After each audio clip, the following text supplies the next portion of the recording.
શ્રી કૃષ્ણ મિત્રો, હવે આવી ગઈ છે લીંબડીમાં આપણા માટે આવી અવનવી ટ્રે.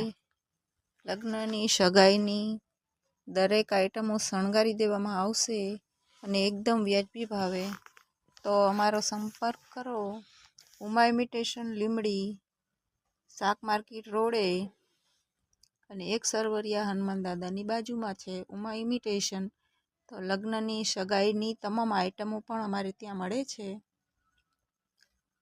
તો આવજો અમારી દુકાને એકવાર, અવશ્ય મુલાકાત લેજો. અને હલ્દી મહેંદીની ટ્રે અલગ અલગ ડિઝાઇનમાં તમને મળી આવશે અમારી દુકાને. ભાડે જોતી હોય તો ભાડે, હોલસેલમાં જોતી હોય તો હોલસેલમાં, તથા લટકણ, કલેરા, સ્પ્રે, પાવડર, આ તે દરેક આઈટમો મળી જશે. તો આવો ઉમા ઇમિટેશનમાં. વિજયભાઈ.